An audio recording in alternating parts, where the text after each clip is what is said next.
you doing? Happy September. Glad to be with you again, and thanks for joining me again. I am doing solo. I've got a number of things to update you about, things that I've been involved in, and some upcoming things, and some news about Relentless is growing, and then a bit about Saint Peter Claver.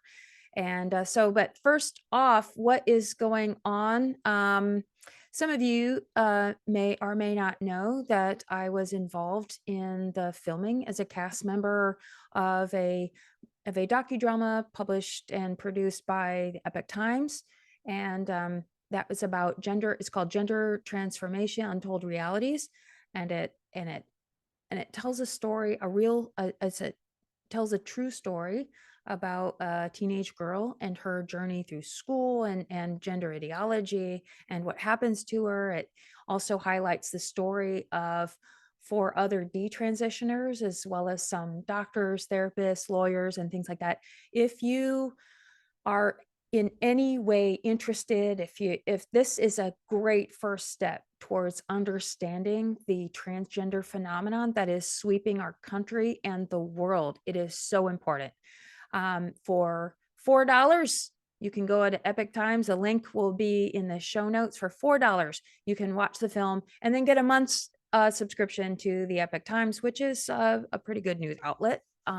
And as a follow-up to that, I was contacted a couple weeks ago by the Epic Times about whether I would participate in another screening and another panel discussion Q&A that will be live and in person in Washington, D.C. at the Heritage Foundation, but it will also be live streamed for anyone who wants to join. Also, another paywall for $8. For $8, you get 2 months of the Epic Times, and you get a screening of the movie, and you get to participate in the live stream of the panel discussion with other people, including yours truly. And so it has been an honor to be able to be able to speak to this topic, to speak articulately, to speak with authority, and also to not be afraid to use my face or my name. I mean, so many doctors just don't want to because they're afraid of their job. They're afraid of, they work for corporate medicine or whatever, but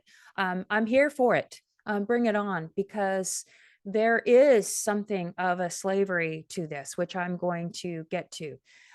This is enslaving our children. It's enslaving our future, because it undermines natural physiological and psychological development, and it takes away their freedom to make decisions for themselves. It's not just some teenagers playing around with some identity, and we're not messing around with some pronouns and things like that.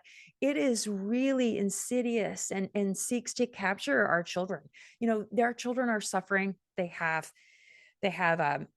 uh, they have anxiety, depression, they're stressed out, but let's just throw this into the box of gender ideology. Oh, well, then you must be trans. You have this problem, you must be trans. So it teaches kids that we are mere potato head people, right? That sex equals gender, and that can be interchangeable, or immutable, or not immutable, but we can even erase it. We can have nullification surgery. We can do away with sex altogether. Let's just gender. It's fluid, right? Which I don't understand. If it were fluid, why do we need to have permanent and dangerous surgery to change from one to another? But anyway, the gender studies people can't answer that question. But have you noticed how we say gender all the time and not sex? When we can convince people that sex is not binary, that it's not real, and we can convince people of anything. We've lost our way. We can't think. We cannot, we will not act. And so then we can be controlled. And this is doing away with free speech, doing away with truth. And here we go, slavery, right? I am not kidding you. Medical schools are being taught this. It's taboo. I mean, the professors are being called out for saying, things like woman, man, have you noticed, like, people were not pregnant women, it's pregnant people and chest feeders and all this like language stuff. Oh, it's just, you read more of the postmodernists, and you'll find out that, words do mean something, and they're aiming to control that. Never mind that every single cell in our body is stamped with the genetic code. It's programmed for XX or XY. Newsflash, men and women are different, very different. We're a lot the same, but we're a lot different. But this also undermines our efforts to address sexual exploitation, sexual abuse, and human trafficking. I mean, men are in protected same-sex spaces. They're in women's spaces. They're in locker rooms, bathrooms. They're in rape crisis centers. They're in prisons. Drag used to be a fringe adult entertainment, but now it's being used to groom children in public libraries and schools to confuse them about the realities of sex and who they are. It's opening the doors to the emergence of minor attracted people as a legitimate sexual orientation. Hello. Now human trafficking is becoming less meaningful, it's irrelevant. Jeffrey Epstein is still considered an anomaly, and like, oh, there's just not that many, elites caught up in abusing children to some extent or another. And oh, well, it was consensual and it's fine. And, now there's a predator on every corner wanting to kidnap your child, when really that does happen. It's far from reality. And then how can we address sexual assault when we're redefining the term sex and assault?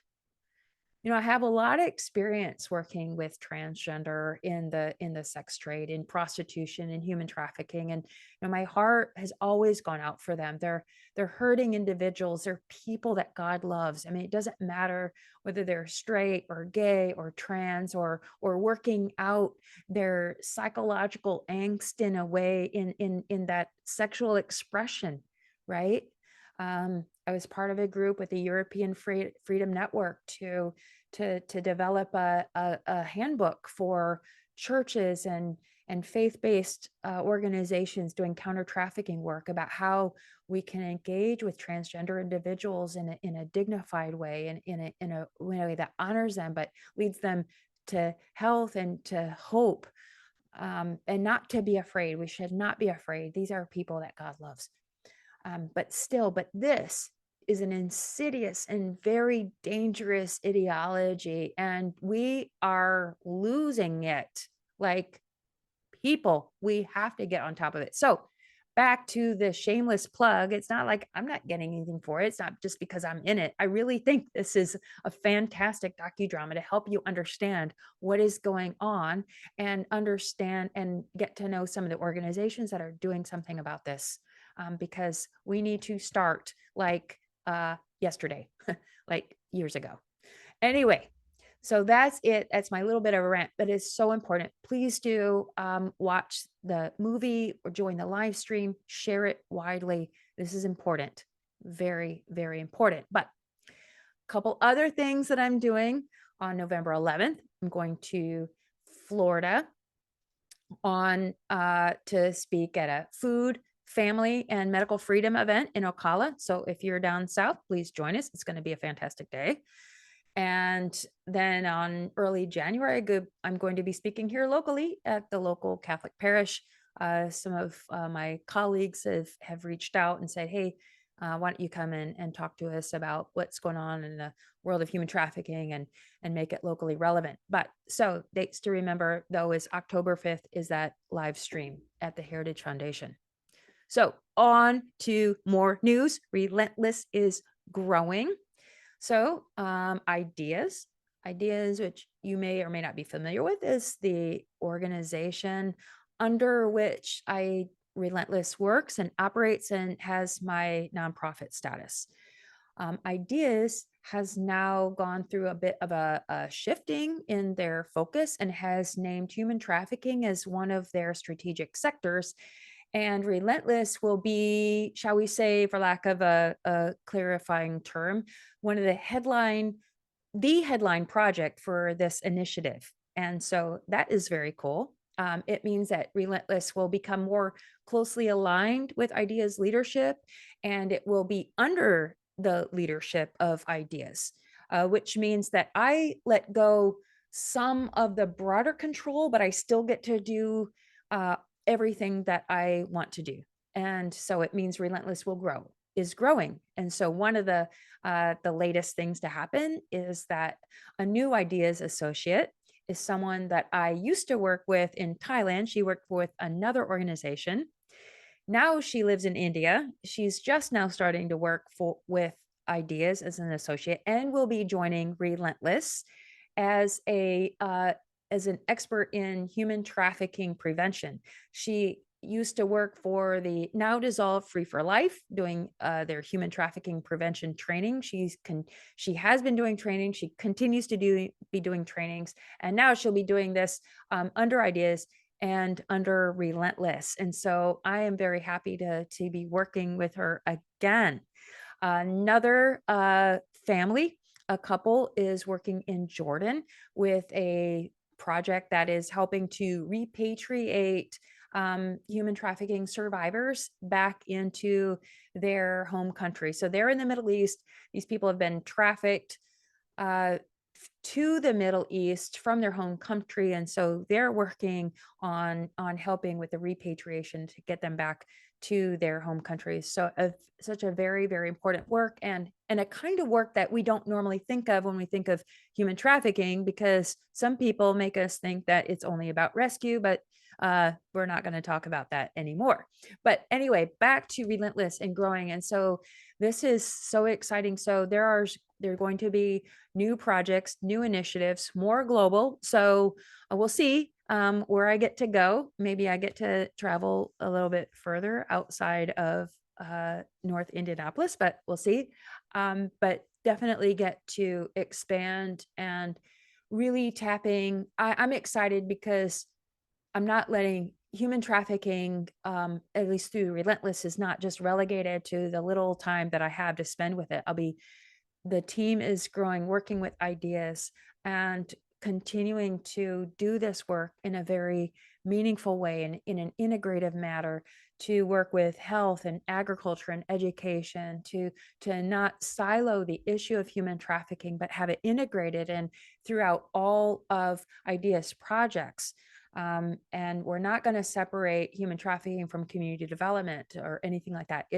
And prevention will be one of the core themes. And so I'm so excited. I hope you are too.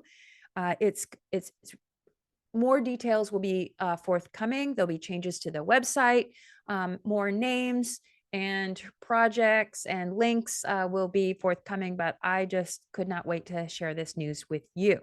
So now, on to Saint Peter Claver. Saint Peter Claver, I believe he was a Jesuit, SJ. Not really sure, but he is an official saint, and his feast day is on September 9th. And he was a missioner to the slaves. He lived from 1581 to 1654. And he said, "Deeds come first, then the words." And so I'm reading from this book, All Saints, Daily Reflections on Saints, Prophets, and Witnesses for Our Time, edited by Robert Ellsberg. And so St. Peter Claver was a Spanish Jesuit who was sent to Cartagena, now in Colombia, in 1610. Cartagena was then a great port of entry for African slaves. 10,000 arrived every year to work in the mines, work that was considered too onerous for the native Indians. The conditions of their journey in this, quote, middle passage, unquote, were unspeakably atrocious. The slaves were packed in dark holds like cordwood, chained together, lying in their own filth, fed no more than was sufficient to keep them alive. Perhaps a third of all those who embarked from Africa failed to survive the journey. To the wretched souls who remained, Peter Claver devoted his life. With news of the arrival of each fresh slave ship, Claver would make his way to the dock and talk his way past the captain to gain access to the cargo. There he would move among the dazed and half-dead Africans, treating their wounds and distributing food and drink. With the help of interpreters and pictures, He would also try to communicate something of the principles of Christianity. How this was received is difficult to imagine, given that Christianity was ostensibly the religion of the slave masters. Nevertheless, Claver tried to instill in the slaves a sense of their human dignity and their preciousness in the eyes of God. This in itself represented a subtle subversion of the principles of the slave trade. Claver often confronted angry opposition from business and civil authorities who suspected that his ministry was undermining their lucrative commerce. Claver was tireless in his efforts. It is reported that during a career of 40 years, he baptized over 300,000 slaves. Over 300,000 slaves. That's remarkable. He tried as best he could to follow them to the mines and the plantations, where he continued to intercede for them and to look after their material and spiritual welfare. At one point, he called himself the slave of the Negroes forever. In 1650, Claver was struck by an outbreak of plague. He survived, but was left physically helpless. He remained in his cell, virtually alone and in a shocking state of neglect. He died on September 8, 1654. The city and the church, which had treated him with some reserve, if not disdain, now competed to honor his memory. He was canonized by Pope Leo XIII in 1888. His feast is celebrated on this day. And that day is, again, September 9th. Today is September 12th. A couple days late, but not really. I have been and continue to be inspired by the little I know about St. Peter Claver. And I hope you are too. And I thought I would read that passage. So I know we're busy, not always wanting to click another link and read another thing. So I hope this little bit about him has blessed you today. And so I want you to go about and be blessed. Thank you so much for your support. Thank you for listening. Thank you for tuning in. Thank you for caring. Thank you for giving and sharing and doing all that you do to make this world a better place. And so until next time, we'll see you around. Bye-bye.